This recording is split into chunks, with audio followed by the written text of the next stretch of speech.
Bien, vamos a dar inicio esta semana. Un gozo estar aquí de nuevo. Vamos a pedirle al Señor que nos dirija, que nos guíe a través de este estudio de hoy. Padre, gracias. Otra oportunidad.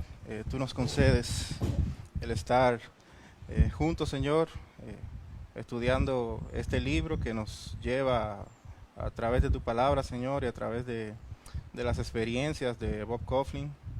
Y te pedimos, Señor, que podamos aprender de esto. Guíanos, Señor, guíanos a glorificarte, guíanos a crecer.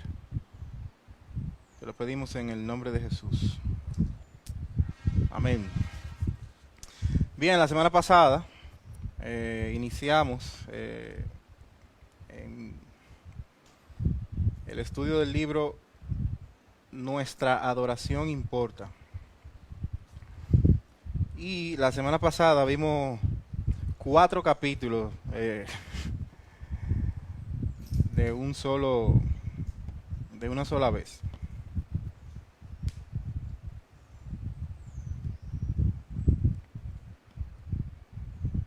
Ok, perdón. Un saludo a todos los que están por Facebook de Para Su Gloria. Aquí Isaac Polanco, aquí estamos en la Iglesia Cristiana de la Comunidad y como le expliqué la semana pasada, estamos con un grupo de miembros del equipo de alabanza de esta iglesia que también están de manera presencial estudiando este libro. Estamos por las páginas del libro Nuestra Adoración Importa de Bob Kauflin. Y decíamos la semana pasada que nos vamos a centrar o a concentrar en la segunda parte. La parte que se titula ¿qué es lo que debería estar? O la tarea se llama, la tarea.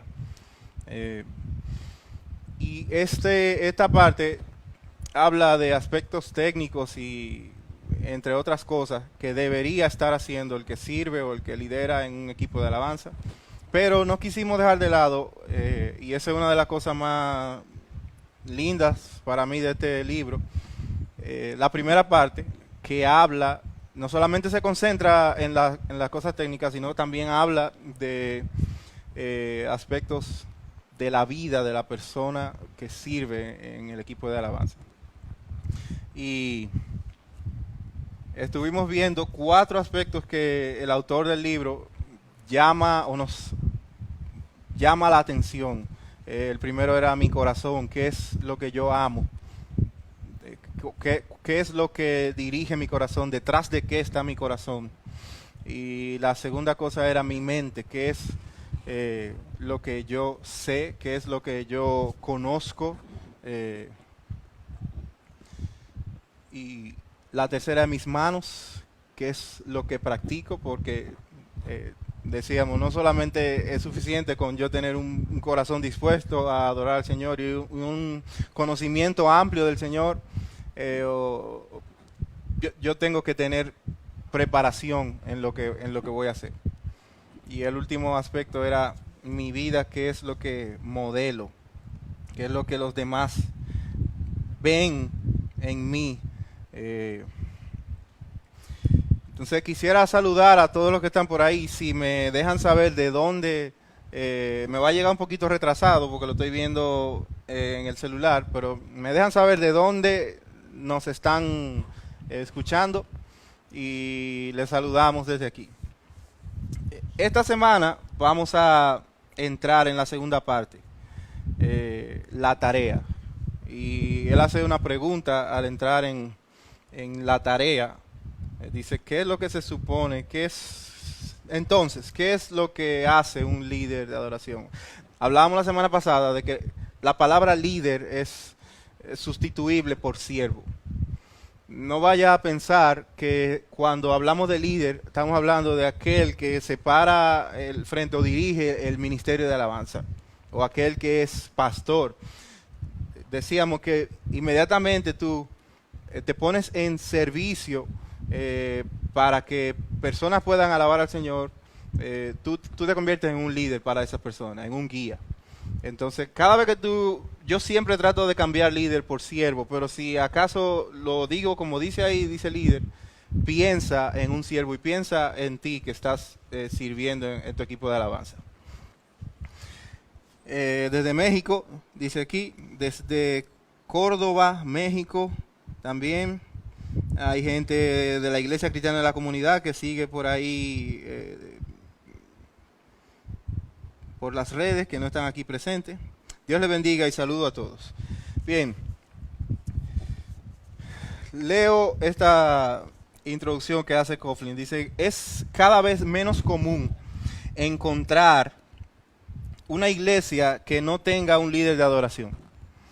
Si tan solo hace unas décadas o menos, los tiempos de música en la iglesia eran dirigidos por algún diácono o un pastor que tal vez no supiera mucha música, pero podía entonar lo suficiente como para guiar a la audiencia y decir, hermanos, abran sus himnarios en el himno 288.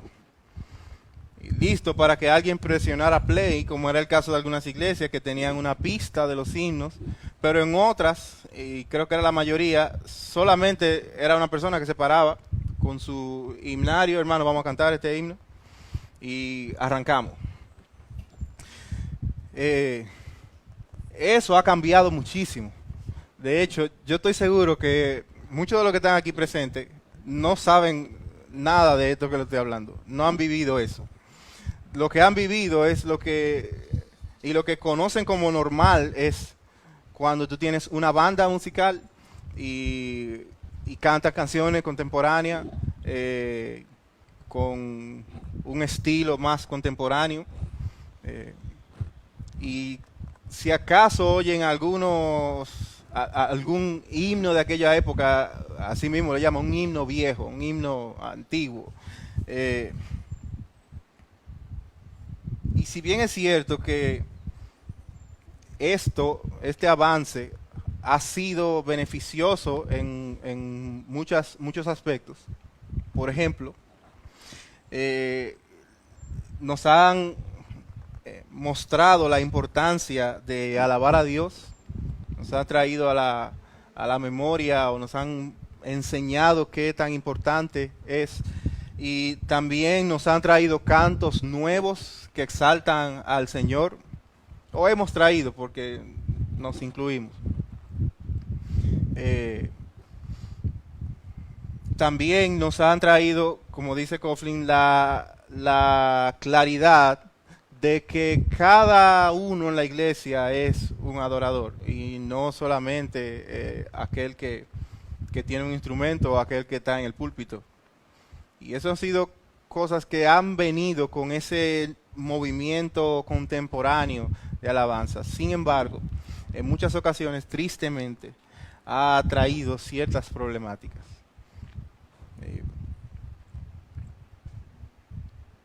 Yo he visto, y tristemente lo he vivido, como en muchas ocasiones el tiempo de alabanza, el equipo de alabanza se torna más importante que el pastor, que la predicación.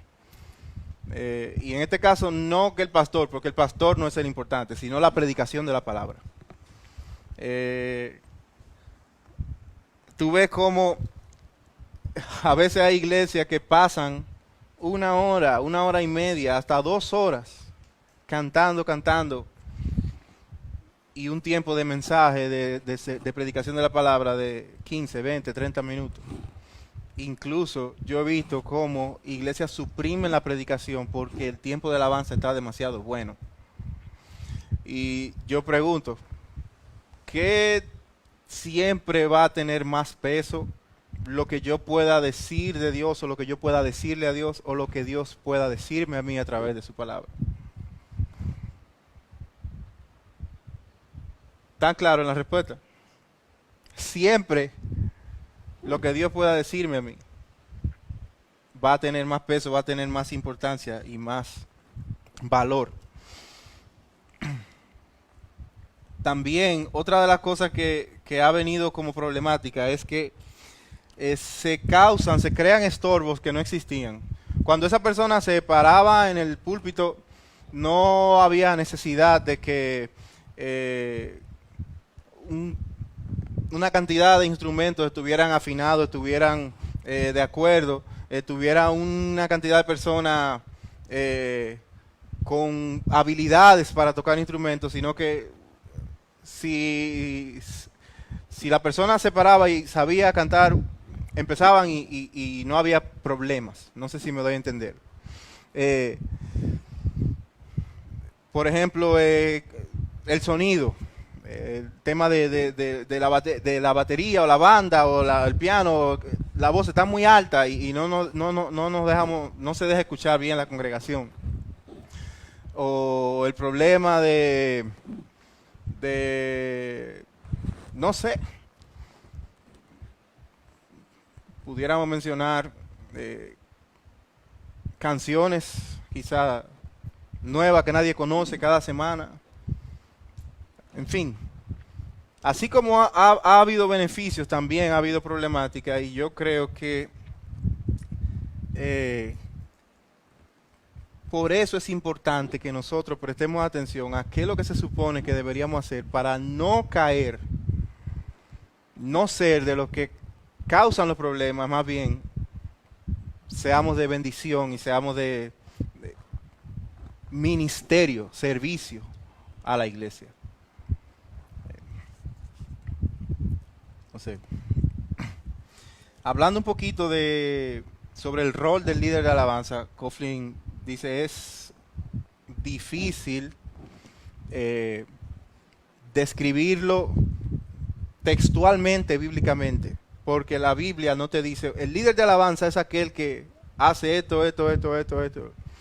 De hecho, hay muy poco sobre el líder de alabanza o siervos en el ministerio de alabanza en la Biblia per se. Podemos mencionar, dice, es difícil encontrar en la Biblia un rol evidente. Podemos mencionar casos como el de Asaf, Emán, Edutún y otros que ministraban en el tabernáculo y en el templo. Pero nosotros no podemos traer texto, literalmente lo que ellos hacían a nuestro tiempo.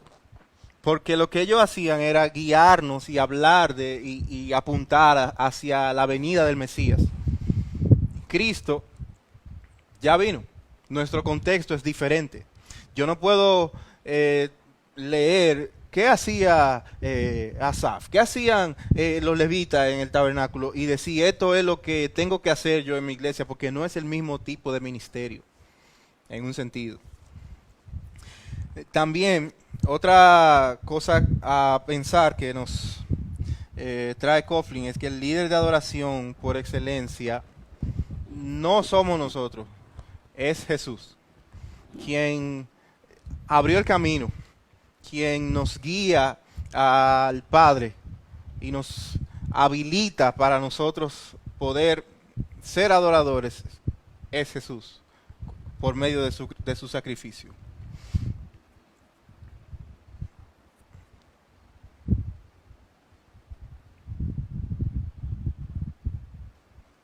No podemos hacer lo que solamente Jesús puede hacer. Pero una cultura obsesionada con la experiencia y las expresiones musicales puede que esperemos erróneamente que los líderes de adoración nos guíen o nos abran paso hacia la presencia de Dios. Cuán errado. Que de alguna forma hagan visible a Dios. Las personas pueden comenzar a pensar de nosotros como sumos sacerdotes de la música, que acercan a Dios a través de su unción musical. Y no. Ese trabajo es de Cristo, ese trabajo es del Espíritu Santo. Nosotros estamos al servicio de Jesús. No podemos esperar y ni podemos comunicar a la iglesia tampoco de manera errónea de que nosotros somos lo que producimos la adoración. Somos lo que, y si nosotros no estamos ahí, no se produce la adoración, no hay adoración. Eso es o sea, eso no es un líder de alabanza, eso no es un siervo de alabanza. La otra cosa es que el término líder de adoración puede puede prestarse a malinterpretación. ¿Por qué? Porque puede comunicar que el único tiempo donde nosotros adoramos es donde hay un líder de adoración. Sin embargo, nosotros adoramos al Señor cada vez que respondemos con humildad y con obediencia con asombro, con gratitud ante sus atributos y ante sus obras. Y eso nosotros lo hacemos fuera del tiempo de alabanza también. Entonces, yo no puedo pensar que el término líder de adoración es el que está estrictamente ligado, el que me dirige estrictamente a la adoración. Eso lo hace Jesús. Entonces, el término líder de adoración también puede malinterpretarse porque puede comunicar que adorar a Dios se limita a cantar y no a barrer la iglesia, por ejemplo, y no a ir a evangelizar a los sectores aledaños a la iglesia, y no dar consejería a personas que lo necesitan, o reunirte a orar con algún hermano. Actos de adoración no se limitan solamente a donde hay música. Y lo otro que puede comunicar que Dios ordena que haya líderes de adoración. Sin embargo, la adoración puede incluir música o no.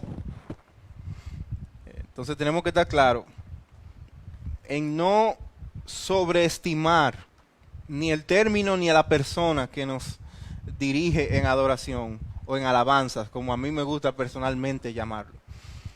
Yo trato de evitar decir el ministerio de adoración, el líder de adoración, el equipo de adoración.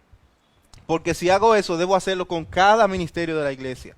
Y debo hacerlo con cada persona que dirige esos ministerios, que sirve en esos ministerios. ¿Me doy a entender?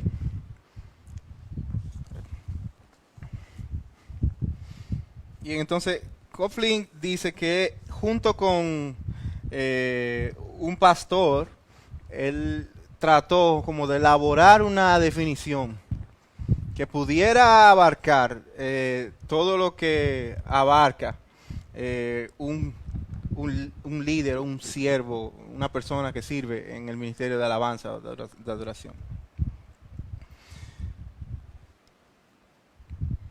Dice, por eso escribí este libro.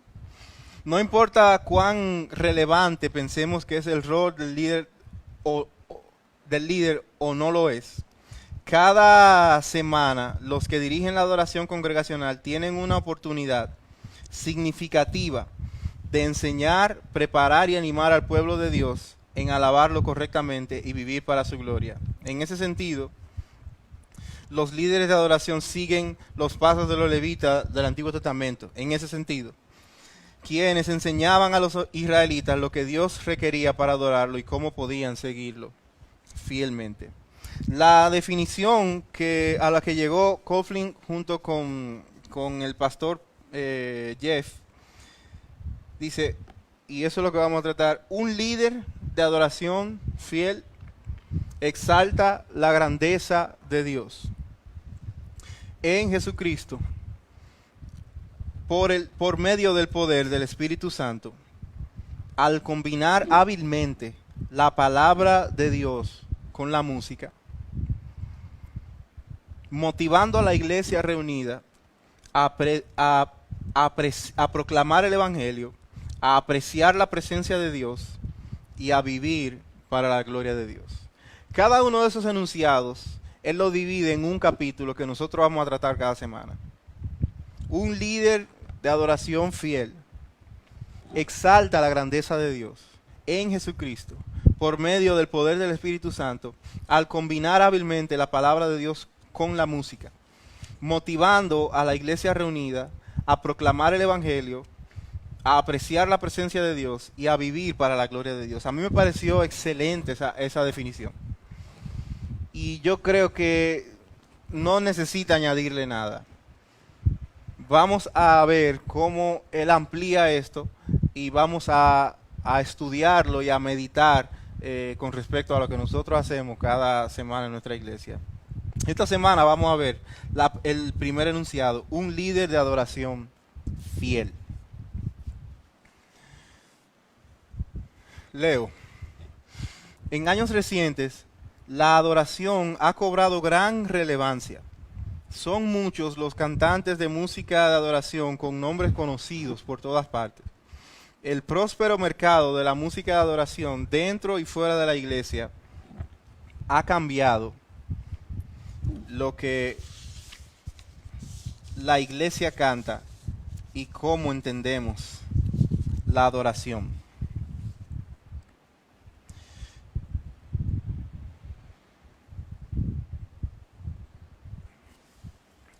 El problemita del el mercado, la comercialización de la adoración. Hablábamos un poquito más de eso anteriormente. Es que puede enfocarnos, puede enfilarnos a nosotros perseguir lo incorrecto, a perseguir cosas que de hecho él menciona aquí como tentaciones, y vamos a ver, como la fama, como el pensar en número de personas, en llenar sillas o bancos de la iglesia, en sonar como, en verse como. Y de hecho yo he podido ver cómo muchísimas iglesias, amigos músicos que conozco desde hace tiempo, he visto cómo han evolucionado, cómo han evolucionado su lenguaje, cómo ha evolucionado su vestimenta, su cabellera, cómo ha evolucionado el estilo de música. Y todo esto va motivado por lo que ven en videos de YouTube de cantantes cristianos. Yo no creo que yo no creo que está mal. Pudiéramos mencionar algunos nombres, pero no viene al caso. Ustedes conocen mucho.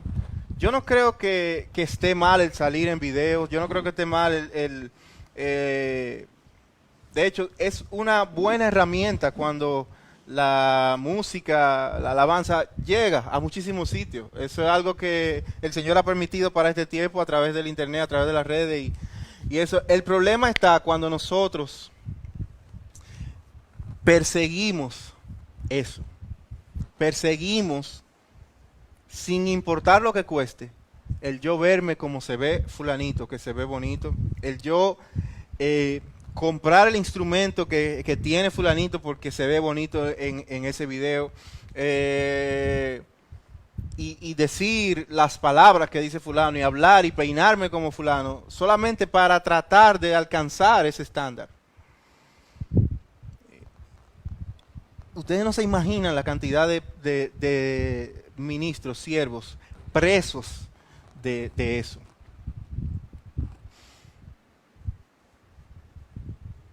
Dice Coughlin, pero la industria de la adoración no es el estándar que Dios ha dado para determinar nuestra efectividad.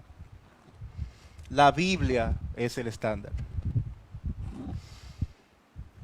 Si no comprendemos esto bien, pasaremos por alto el plan de Dios para nuestras vidas, seremos tentados al desaliento, ignorando que Dios no nos ha llamado a ser exitosos, Dios no nos ha llamado a ser populares, Él nos ha llamado a ser fieles.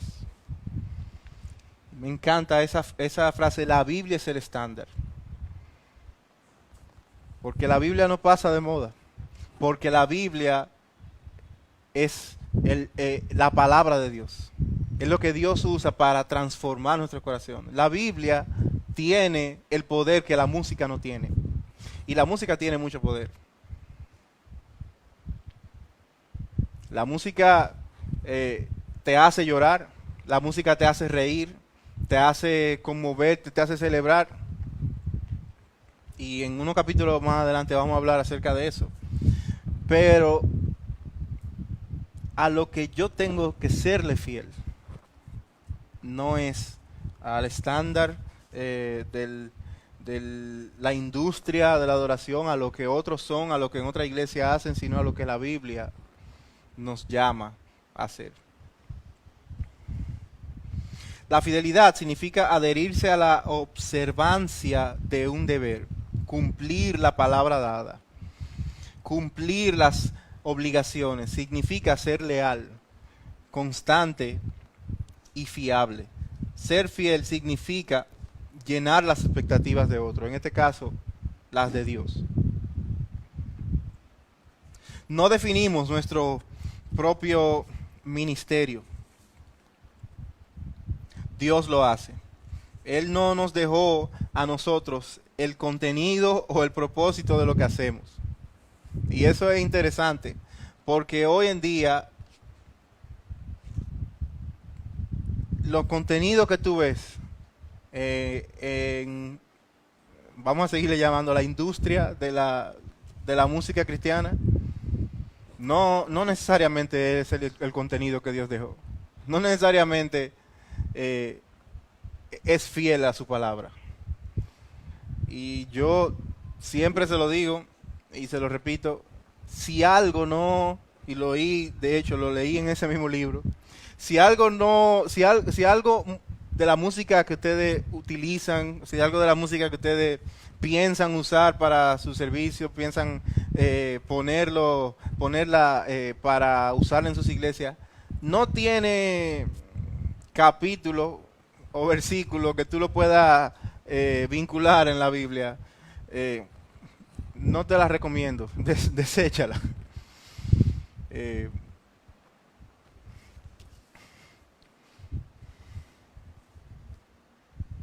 Estamos cumpliendo una responsabilidad que Él nos ha dado. ¿Cuál es esa responsabilidad? Dice Primera de Corintios capítulo 4, verso 1 y 2. Todo hombre nos considere de esta manera como servidores de Cristo y administradores de los misterios de Dios. Ahora bien, lo que se requiere además de los administradores, de los siervos, de los ministros, es que cada uno sea hallado fiel. Ahí nos dice que lo que se requiere, que hayamos alcanzado un estándar, que hayamos alcanzado una cantidad de venta de discos, que tengamos 2 producciones, que nos veamos como nos parezcamos a fulano, o tengamos el maquillaje como fulano, el cabello como aquel, o tal instrumento. No se requiere eso. El Señor nos ha dejado, dice, administradores de los misterios de Dios, administradores de los misterios del Evangelio. Dice su carácter y obras manifestadas en el Evangelio. Somos llamados a proclamar fielmente lo que Él ha revelado en su palabra. Y a eso nosotros, dice la Biblia, se requiere que seamos fieles.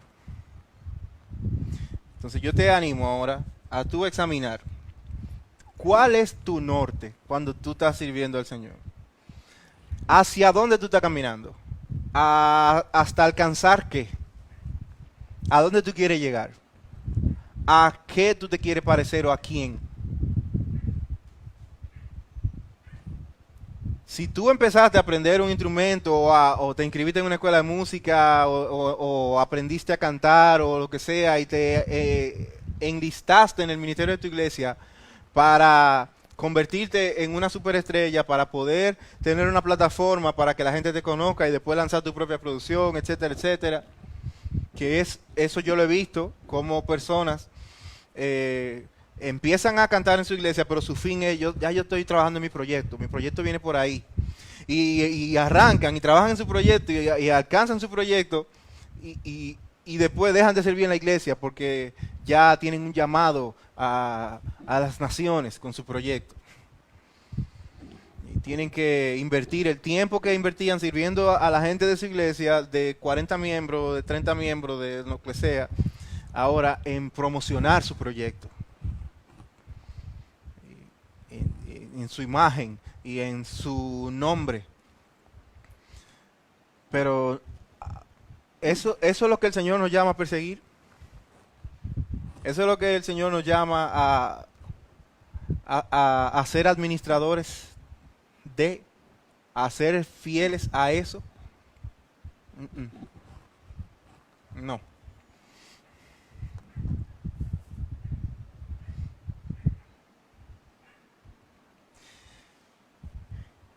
En este trabajo, en este servicio, nosotros tenemos algunas tentaciones con respecto a ser fieles. Y vamos a mencionar algunas que menciona Coughlin aquí. Dice, una de ellas, de las tentaciones que tenemos es la fama. Somos tentados de alguna manera a que nuestro nombre sea mencionado, a que nuestro ministerio sea conocido.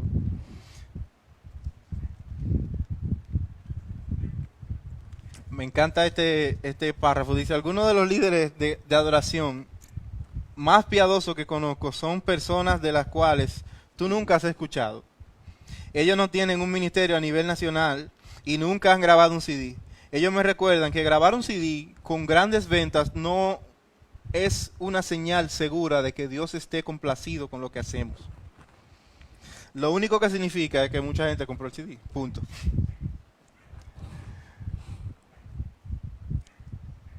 Pero a veces pensamos que el alcanzar fama, el conseguir views en YouTube, el conseguir que personas le den me gusta a mi página, el conseguir que tanto concierto al mes o al año, el conseguir aplausos, es el fin. Pero eso es una tentación mala. Otra de las tentaciones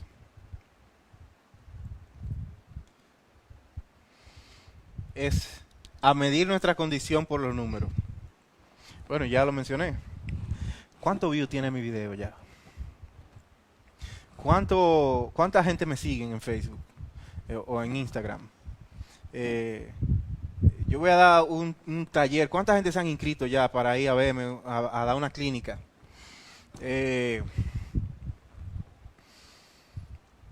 Voy a dar un concierto. ¿Cuántas taquillas se han vendido? O cuánta gente vino a la iglesia este domingo y estuvo ahí cantando de pie en el tiempo de alabanza? A veces esas son las cosas que nos mueven, esas son las cosas que nos llaman y las cosas que nos preocupan cuando estamos sirviendo. Ay, ya va a empezar el concierto que nos invitaron en tal iglesia. ¿Y cuánta gente hay allá afuera? ¿Cuánta gente ya hay? Eso es otra tentación. A pensar que la cantidad de personas a las que estamos sirviendo, el número es lo que indica nuestra efectividad, es lo que indica que estamos haciendo la cosa bien. Pero igual, pueden asistir miles de personas a un evento donde supuestamente están alabando al Señor y no.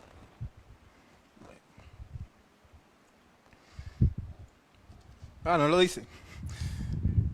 Las personas pueden asistir a la iglesia por diferentes razones. Recursos publicitarios, espléndidas producciones de multimedia, música de vanguardia. Más personas no siempre significa que estamos complaciendo a Dios. Podría solo querer decir que somos buenos en mercadeo. Tú pagas una publicidad en Facebook o en cualquiera de las redes y tu evento le llega a muchísima gente.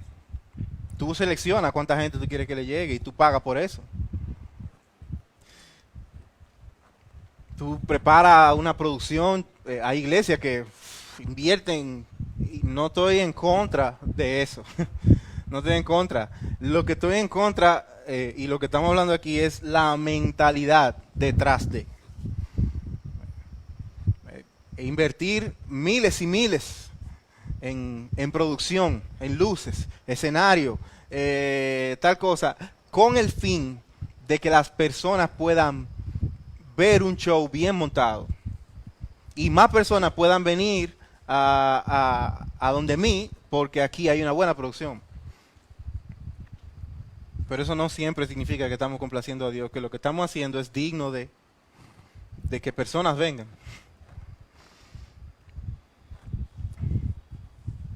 La otra tentación que menciona Coughlin aquí es que pudiéramos desviarnos, introducir nuestras reuniones del domingo a una mentalidad de concierto. En un concierto, lo que se busca es mover emociones, lo que se busca es, de hecho, hay conciertos donde la gente va a estar sentada mirando el show. Y qué erróneo es que un domingo pase eso en una iglesia. ¿Qué problema hay si tú tienes un grupo de gente que está mirando el show que tú estás haciendo encima de la plataforma? Mirando el concierto, mirando cómo se mueven las luces, cómo sube el humo, cómo suena esa banda, cómo ese arreglo musical monstruoso que hicieron, etcétera, etcétera. Y la gente está, wow, uff, qué duro, qué ápero, como decimos aquí en República Dominicana.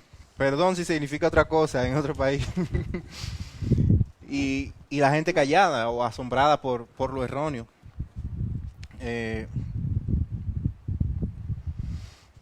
Nuestra meta como líder de adoración es diferente a la de un concierto y es mucho más importante. Nosotros buscamos impresionar a las personas con la grandeza del Salvador.